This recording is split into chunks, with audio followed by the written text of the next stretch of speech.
Previously on Talk That Talk.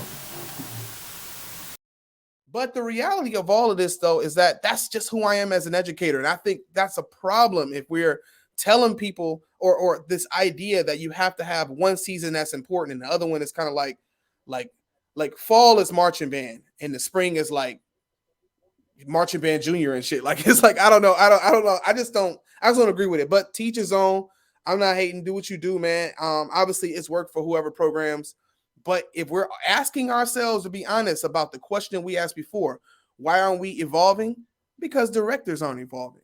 Because the direction of the programs aren't evolving. Because we do the same shit every time over and over and over again and expect different results. We all know what that is. So it is what it is.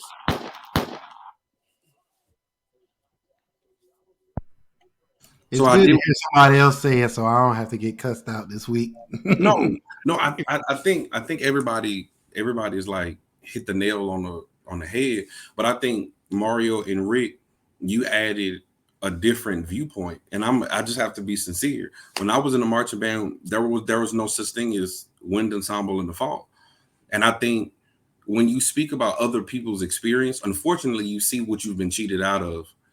As a music major, and regardless if you're a non-music major, the only way that you can develop your department better is if you have those overall experiences, period. And I think, honestly, some HBCUs have improved over time since I graduated. I graduated 2011.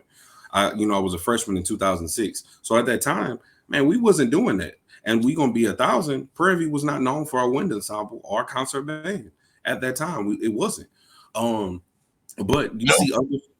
Yeah, but you see other schools now that are developing well-rounded musicians, and I see a lot of people say, "Well, everybody not a music major." Yeah, but you're getting that money though, and honestly, that's a whole different topic of conversation. But when you breaking off the type of bread that some of these programs are breaking off, bro, you gonna play all year, bro. Like this is your job. You gonna play everything, right? But see, but Quan. Oh, go ahead, Julie. Sorry. Oh, my bad. Quan, that statement brings up something that we haven't talked about here. Well, Mario touched on it briefly, but we need to bring it up in this conversation, and that's this. You have to have a competent staff. You can't just have a talented band director.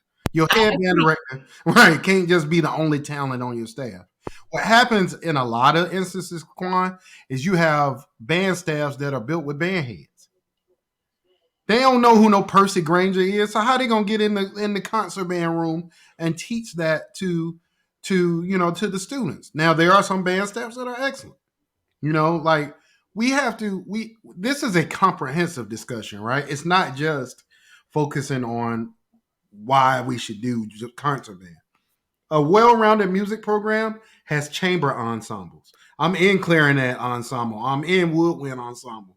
I'm in brass quintet. When I was at Norfolk State, Quan, this was a normal semester for me. I was first chair in the wind ensemble. I was first chair in the jazz band. All right, and then Julian got there, and we would switch off. Me, him, and Anton would switch off the first book in jazz band. I was the first chair trumpet in the university brass quintet. Mr. Adams made me play in brass ensemble. I was in all these other ensembles, and I had to go get my ass whipped by Dr. Zachary in them private lessons.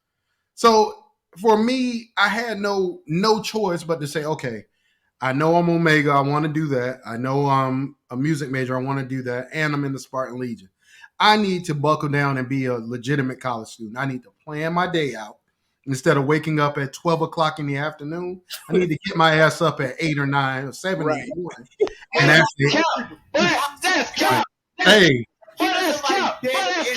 right, wake y'all young asses up.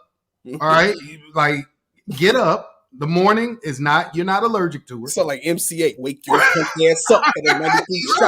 That's what I'm saying, bro. Like we all know, like we sitting up here being bougie right now. We all know how college was. We woke up. If we ain't had no class that day, wake up. Shit, we ain't had no class. What the hell was that? Was that Shane's song? That's the most random sound effects, bro. Finish him, but yeah, bro. Like, combat head. Right, we all know, dog. So I think that at the end of the day, it's not just the professors. We need better people in front of our students. But the student body, and Mario touched on this last show too. And he touched on it with the PV comment from the last question. Students, you got to be better. You can't show up to band practice and not know your music and then wonder why people talk crap about you on the internet. Mario, you hit it right on the head with that. You are absolutely right. You go out there, you got wrong note central, out of tune central, and everybody hating on you. Yeah, I would hate too if that shit sound like that.